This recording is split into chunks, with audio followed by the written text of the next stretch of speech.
আচ্ছা, সন্ত্রাসবাদী বান্ধবী থাকতে পারে না? আর বান্ধবীকে সঙ্গে নিয়ে এই সমস্ত কাজকর্ম চালিয়ে যাচ্ছিল, দুষ্টুমি করে যাচ্ছে, ওটা শেষ হবে। এখন বাবরের রাজত্ব নেই, পশ্চিমবঙ্গ এখন সুরক্ষিত। যেটা সন্ত্রাসবাদীদের জন্য সেফ হোম হয়ে গিয়েছিল, সেটা থেকে রাজ্যকে আমরা মুক্ত করে দেবো। আমাদের মুখ্যমন্ত্রী শুভেন্দু অধিকারী কঠোর হাতে এগুলো দমন করার চেষ্টা করছেন। তিনি গুন্ডা দমন আইন নিয়ে এসেছেন।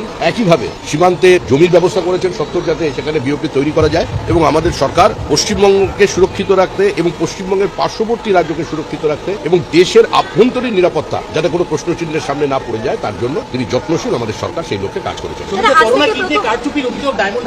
অভিষেক বন্দ্যোপাধ্যায় একদিনে, আরে ভাই, ওটা ডায়মন্ড মডেল, ডায়মন্ড 6, ওটা দেখেই তো গোটা পশ্চিমবঙ্গ কিভাবে চলেছে সেটা বোঝা যায়। যখন এসএসকে হসপিটালে মানুষের বদলে কুকুরের ডায়ালিসিস হয়েছিল, তখন তো আমরা প্রগতিশীল বুদ্ধিজীবী বাঙালিরা, সুশীল সমাজ, নেতা, অভিনেতা সবাই চুপ মুখ বন্ধ করেছিলাম। আজকে আবার তাকে নিয়ে হুড়োহুড়ি শুরু করে। এখন সকাল থেকে আমাকে উঠে লোকের তসলিমা নাসরিনের প্রোগ্রামের কার্ড চাইছে। তা আমি যখন প্রশ্নটা উঠিয়েছিলাম রাজ্যসভায় যে কেন তসলিমা এখানে আসতে পারবে, তখন তার জন্য কত সমালোচনা। কেউ তো বললেন বিভাজনের রাজনীতি, দাঙ্গা লাগানোর প্রচেষ্টা করছে। তো এই তসলিমা এলেন রাজ্যে, আসলে ঠিক সময় আমাদের ঘুম ভাঙে। আমাদের রাজ্যে জয়া হাসান আসতে পারে, তসলিমা আসতে পারবেন না? এই যে বাংলাদেশের ওপারে আমাদের রক্ত, আমাদের ভাই ঘোষ, বোস, দত্ত, মিত্র, সর্দার, ঢোল, পোদ্দার, জৈন, জয়সওয়াল, গুপ্তা, আগরওয়াল, যারা মারা যাচ্ছে, যাদের বাড়ির মেয়েরা বউরা ধর্ষিত হচ্ছে, এই যে নিপীড়ন চলেছে, কেউ মুখ খুলেছেন? এই বাংলাদেশের শিল্পীরা এখানে এসে আছেন, কবি সাহিত্যিকরা একটা কেউ প্রতিবাদ করেছেন? সব তো মঞ্চ আলো করে বসে আছেন। তারা কলকাতায় মিড ডে মিল চালু হচ্ছে আজ থেকে। মিড ডে মিলের উদ্বোধন হচ্ছে ইসকনের তরফ থেকে। মিড ডে মিল দেওয়া হচ্ছে 1000টি স্কুলকে।